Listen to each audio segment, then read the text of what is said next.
Hello, everyone. Gary Whiting here. Today, I thought I would talk about the importance of joining up. What brought that to my mind today is I was at coffee and talking to a friend. He said he told me about a story where he went somewhere in Southern California and he was around some horses and they didn't really want to be around him.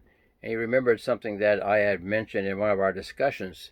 So he used one of the join up techniques where he basically turned his back to the horses and they came up to him and wanted to be with him.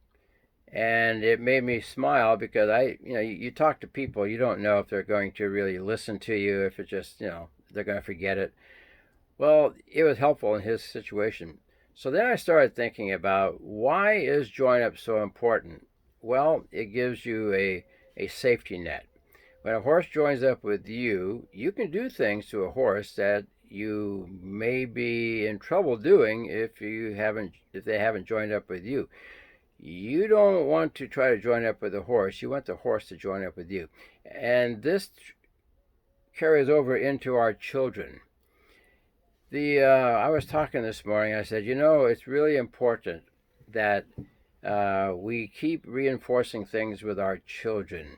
Even though they don't understand, the time is going to come when they say, Dad,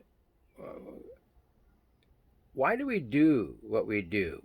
See, if you don't create the question, you'll never get the question, and they'll never get an answer. So, how does join up fit into this? Well, there are four components, as we know, in the join up technique.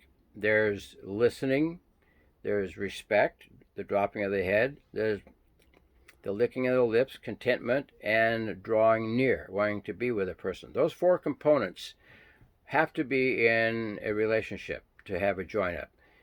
Let me give you an example, an illustration. If you're talking to your son, let's say, and he's looking off, and you say, Robbie, do you understand what I'm saying? Uh-huh. Yeah, Dad.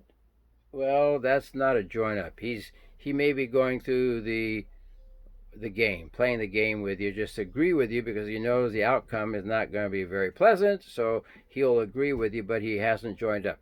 So how do you get them to join up? Well, again, the four components. You want them to listen to you. You want them to respect you instead of sitting back like this. You want them there with you. You want them happy, content. And it's funny because when I watch people, when they're really into something, they'll go, every once in a while I'll see that. Well, people do that like horses. And then the other is they want to join up. They want to be close to you. So those are the four components. And so how would I go about implementing this? Well, if I want my son to have a hero, I want me to be his hero. So I might do something like this. Say, Rob, tomorrow we're going to go out, we're going to move that wood pile. Okay, Dad. Rob weighs all of 30 pounds, 40 pounds, so not very big. So out there I've got a 4x4 that's about 12 feet long. And I'm going to say, hey, Rob, pick up that 4x4.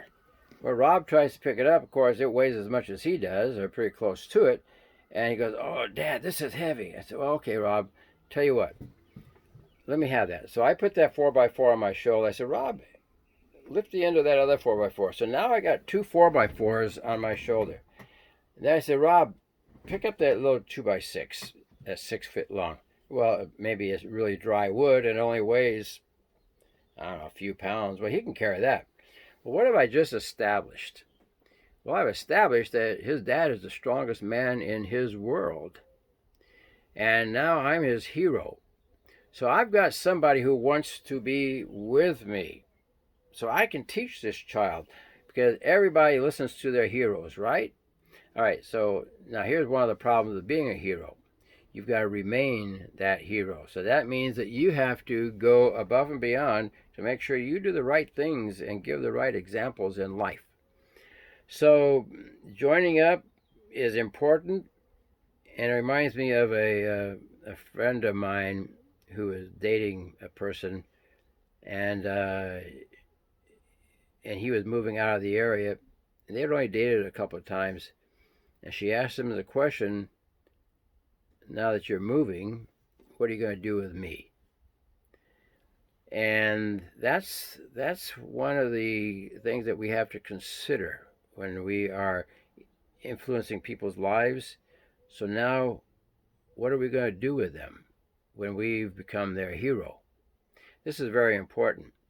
So if you don't want to be somebody's hero, don't commit to somebody. Don't get them to join up with you.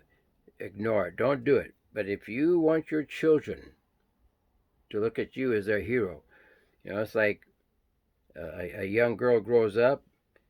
Hopefully, she'll want to marry somebody like her father. Or a young man grows up. Hopefully, he wants to marry a woman that's a lot like his mother. That's as it should be, because we're their role models.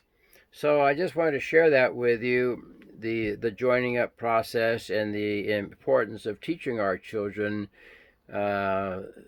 Just letting them know, just keep telling them, present things to them.